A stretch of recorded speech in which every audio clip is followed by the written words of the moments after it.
तंत्र की दुनिया में बहुत कुछ होता है। आप सामान्य पूजा पाठ कर सकते हैं, देवी देवताओं की कृपा पा सकते हैं, कोई दिक्कत नहीं है। पर जब बात आती है कुछ अलग हटके करने की, कुछ विशिष्ट करने की, जब बात हो प्रत्यक्षीकरण करने की,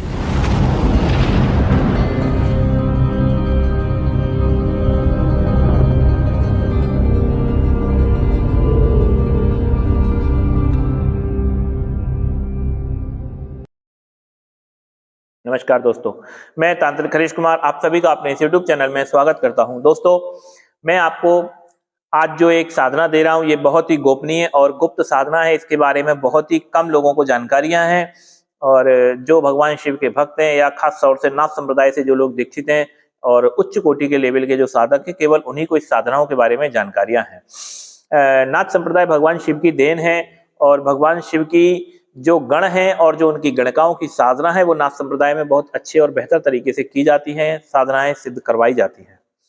तो ये जो साधना दे रहा हूं मैं, ये है एक त्रिजटा गणिका की। त्रिजटा नाम से एक राक्षसी थी जिसका लंका में विवरण आप लोगों ने रामायण में पढ़ा होगा।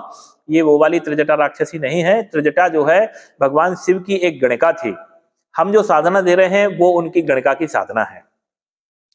जैसे नंदी महाराज भगवान शिव के गण कहे जाते हैं, इसी तरीके से मणिभद्र एक यक्ष है, वो भी भगवान शिव का गण कहा जाता है। इसी तरीके से ये जो त्रिजटा है ये भगवान शिव की गणिका है और इसके पूजन में मुख्य पूजन भगवान शिव का रहता है। उसके बाद में इस गणिका का पूजन किया जाता है, त्रिजटा का आवाहन किया जाता है और इसका पूजन किया जाता है। ये भी एक तरह से सौम्य साधना है, सात्विक साधना है। घर गृहस्थी परिवार में आप इसकी साधना सिद्ध कर सकते हैं।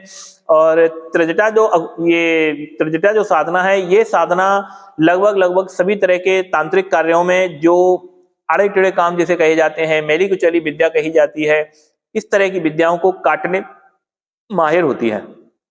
तंत्र मंत्र की जो मेली कुचली विद्याएं हैं उनको काटने में इसका सबसे ज्यादा प्रयोग किया जाता है। तंत्र काट बहुत अच्छे से करती है और आपकी रक्षा और एक जो सुरक्षा आपके घर में, आपके परिवार में, आप कहीं भी इसको आप लगा दोगे, ये पूर्ण रूप से सुरक्षित उस जगह को कर देती है। आप जैसे कहीं भी आप बैठते हैं या आप कोई साधना कर रहे हैं, उग्र साधना अगर आप कर रहे होते हैं तो वहां पे आप इस त्रिजटा का आप प्रयोग करते हैं, ये आपको पूर्ण रूप से सुरक्षा प्रदान करती है।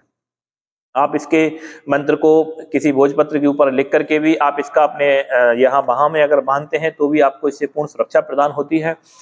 लेकिन इसका प्रयोग आम जनता के लिए नहीं करना है, इसका आपको विशेष ध्यान देना है।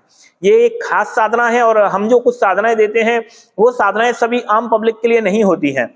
हम देखो यूट्यूब पर आप लोगों के लिए बताते हैं आम पब्लिक के लिए या सारी चीजों के लिए, लेकिन इनमें से कुछ ऐसी साधनाएं हैं जो विशेष हैं, जिनका मैं विशेष तौर से वर्णन करता हूं कि ये गुप्त रखनी है। तो वो सिर्फ आप उसे साधना को सिद्ध कीजिए या अपने किसी बहुत ही सगे, अपने किसी खास आदमी को ये साधनाएं दी जाती हैं। हम लोग भी सभी को ये साधनाएं नहीं देते हैं, बहुत ही खास लोगों को ही ये साधनाएं प्रदान करते हैं। तो कुछ साधनाएं आज के दिन मैं आपको काफी ऐसी साधनाओं के बारे में जानकारियां दूंगा जो साधनाएं बहुत ही खास होंगी। ठीक है, तो ये त्रिजटा जो है गणिका की साधना है। इस गणिका की साधनाओं को आप आसानी से घर पे बैठ के सिद्ध कर सकते हैं। इसका अच्छा प्रयोग आप लगभग इसे 7 दिन तक पूर्ण रूप से आप इसे कीजिएगा, आपके पूर्ण रूप से सुरक्षा प्रदान करेगी और शक्ति ये प्रत्यक्ष होगी, आपका कहा कार्य पूरा करेगी। तो इस साधना के बारे में आप लोग हमसे जो भी पूछना चाहते हैं वो पूछ सकते हैं। आदेश।